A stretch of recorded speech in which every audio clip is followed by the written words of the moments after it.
Punta kayo sa Google, i-search nyo lang yung EBIR forms. Ayan, tapos i-click nyo to.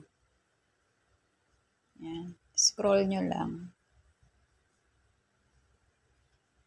Ayan. Ito nga pala ay new version na, no? 7.9.5. Pindutin nyo here. Hintayin nyo lang kasi magda-download na yan. Ito na siya. Ayan. Ay, nawala. I-click nyo lang yung uli. Ayan. Click nyo lang yan. Tapos ito, i-double click nyo uli.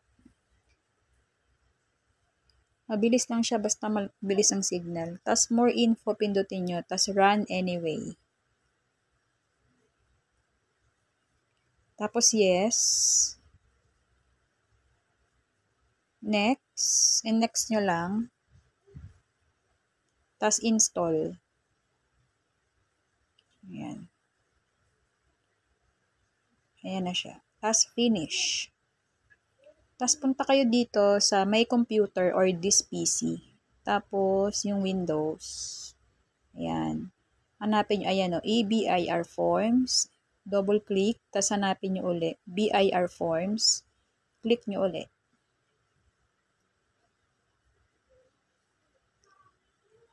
Ayan. Medyo matagal, no? Hina ng signal. Ayan na siya. Ayan. Huwag niyong buburahin yung luma. Kung meron kayong luma sa laptop, hayaan nyo lang siya doon kasi mag-update lang siya.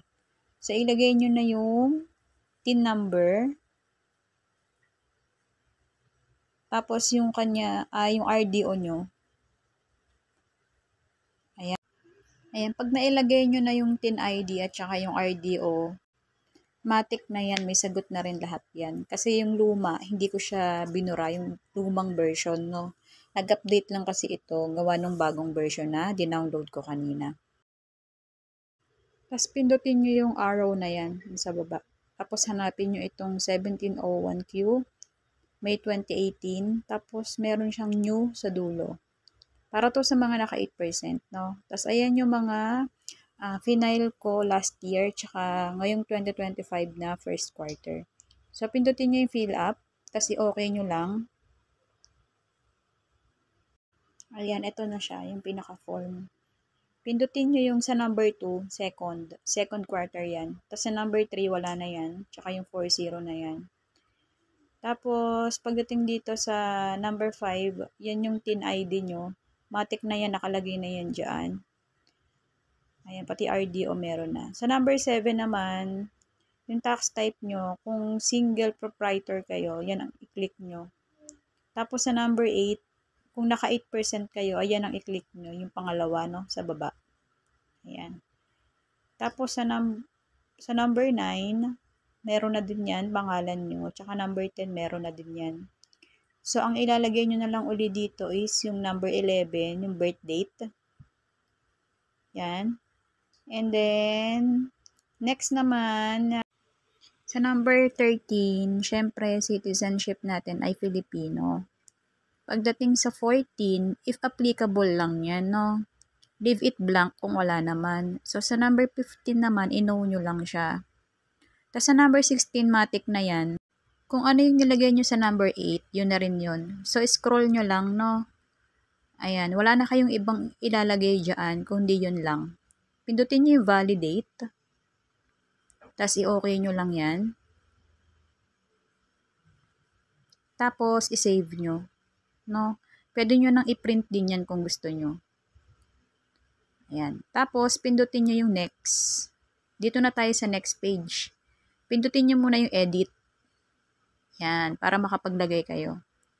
So, kung ikaw ay naka 8%, pupunta ka lang dito sa number 47. Yun lang yung sasagutan mo, ha? 47 to 54. So, dito sa 47, kung magkano yung kinita mo ng second quarter.